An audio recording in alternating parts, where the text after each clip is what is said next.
Obi-Doo, it's everyone's favorite boomer and vintage lens enthusiast. Today, we're going to look at Canon lens made in Japan, Canon lens FD 50mm 1:1.2. I know we looked at this lens before, but it was on the Nikon Z50, and I wanted to see if there would be any difference if I put this on the Canon EOS M50 Mark II. It's on a photodiox dumb adapter. I usually say just because it's dumb adapter doesn't mean it's stupid, but I believe this one may be stupid. And what is the reason why I think this one is stupid? Because this lens won't focus at infinity. If I stop down to f8, I'll get the depth of field that I get infinity. But if anything wider than f8, well, it's problematic. And at f1.2, forget about it. It's completely out of focus. So I have a number of Canon FD. Well, this is a new FD, but I also have some FDs. Those are the ones with the silver ring. They all do the same thing. They will not focus at infinity. However, I have other photodiox adapters for other mounts, like the K mount or the F mount, and it focuses to infinity on this camera. So what does that mean?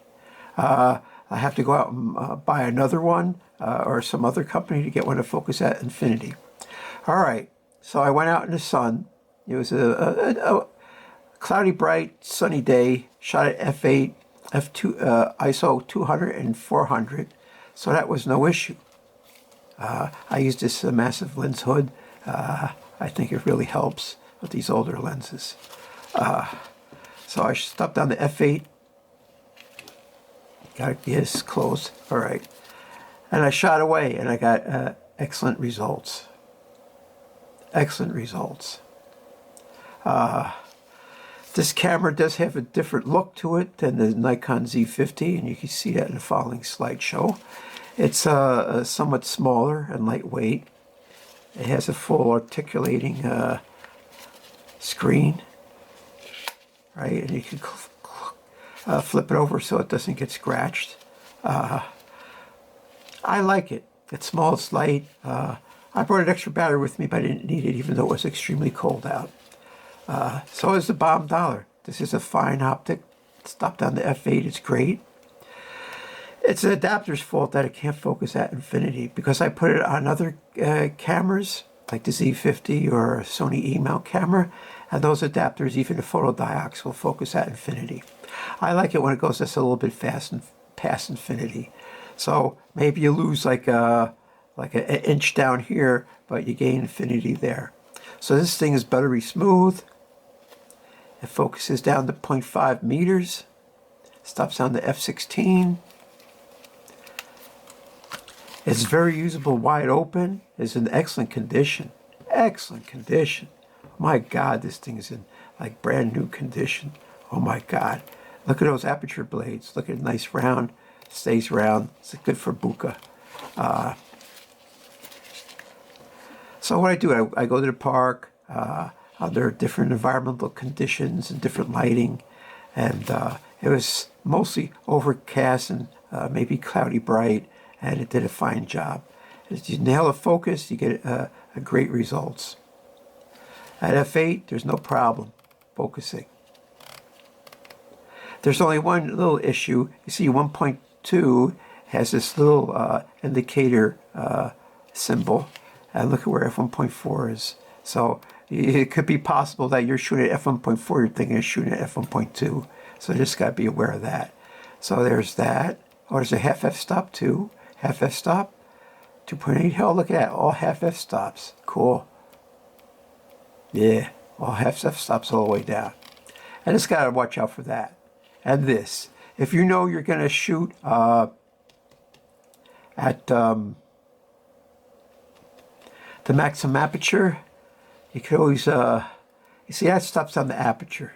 So if you leave it on install, the new FDs aren't going to fall off. So you got to twist the lens for it to come off.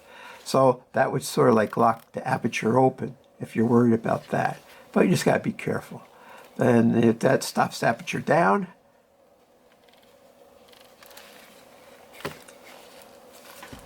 see that stops the aperture down. So just got to be aware of that. So, but the proof is in the pudding. Let's just jump into some photos and you can see for yourself. This is a fine lens. It's really worth it. If you want to get one vintage 50 millimeters, forget all the rest. Forget the f2, the f1.8s, the f1.4s. Just forget them. Get this one. And you'll be glad you did. Because it's just as good at stop down as any other lens. Plus, it's really, really decent at f1.2. In fact, this at 1.2 is better than all the 1.4s I got. So there's that. So let's look at some pictures, shall we? The Canon nFD 50 millimeter f1.2 is a really great lens, especially when it's paired with the Canon EOS M50 Mark II. So I went to the park as usual. We had some light to moderate snow, and I was doing close-ups and far away. As usual, I was at f8. Well, I did some f11s, and you know, snow makes things look different, especially when you get like a somewhat heavy dusting. It sort of brings out shapes and without hiding them, blinking them like a heavy snow would do. So things totally look different. It was mostly overcast, which means even contrast. I don't want to say low contrast, this is even contrast. Although the sun did poke out a couple times and get cloudy bright. And I think it was just an excellent combination. Of course, this lens will work good on any mirrorless camera, but every camera has a different look to it. Like compared to like the Nikon Z50, which is an older camera, it has less megapixels. It's a little bit bigger, but not much bigger. The Nikon, the Canon is smaller. It was cold, and I took an extra battery, but I didn't have to use it. It has excellent IQ. When you zoom up on things, there's this great detail in reserve.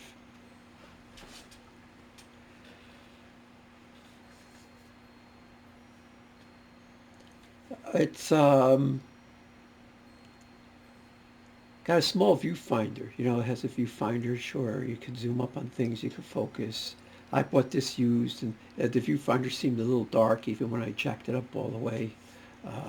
There seems to be a momentary lag when you press the shutter button and it does something.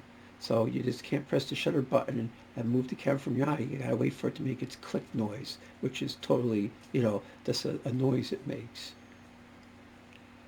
I think it did a really good job. It had some fine detail.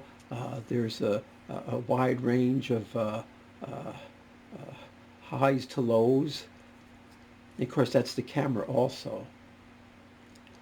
These are the typical results that you could expect from this lens. It's a really good lens, a really good lens. It's not a chintzy. It's a little expensive. Yes, it's a little expensive. You pay a premium for a 1.2. Well, I bought a bunch of 1.4s because they were reasonably cheap, and I wanted to see what was what with the 1.4s. Well, stop down to f8, they're all identical. Same thing with this, stop down to f8, it's as good as any other 50 millimeter.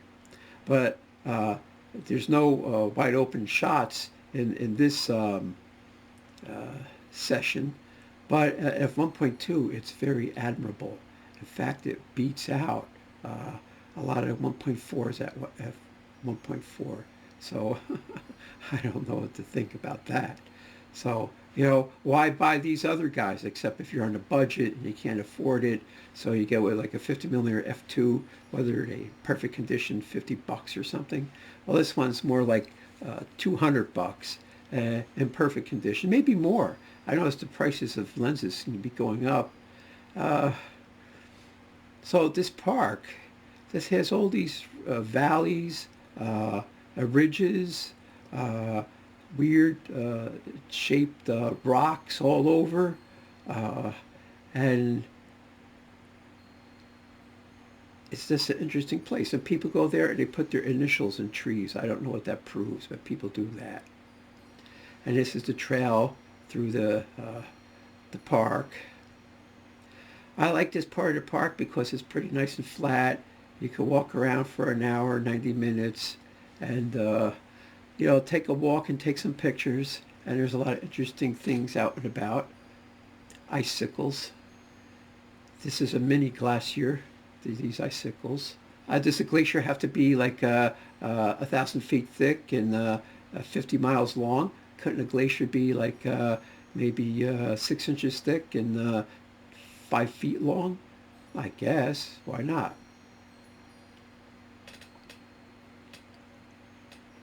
It's just interesting how the snow falls on stuff and outlines things, and it falls here but not there. This is the Park Pyramid, although this was actually a iron foundry.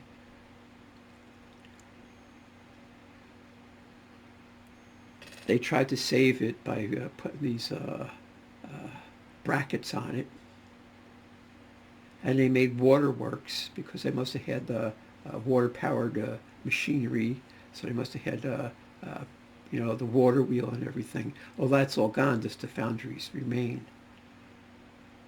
And of course, ice is ephemeral. It's there and then it's not there. It changes through the course of a day, either getting bigger or smaller. So, it's not like a more permanent feature like a boulder or something, or a tree.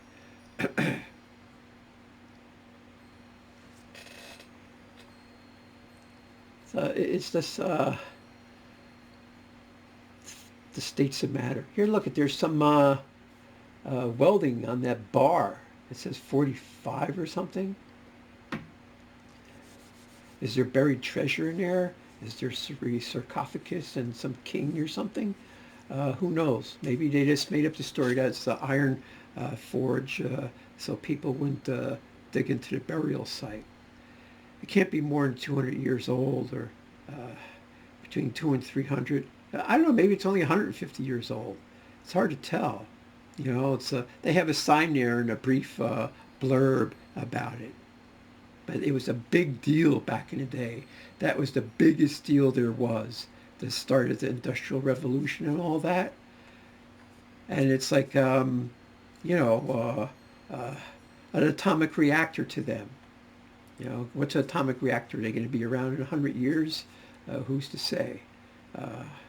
Now, there is another iron foundry about 10 miles away, and I don't know when, maybe 5 or 6 years ago, it partially collapsed. So I got to take pictures of it so I can see the internal structure and document it.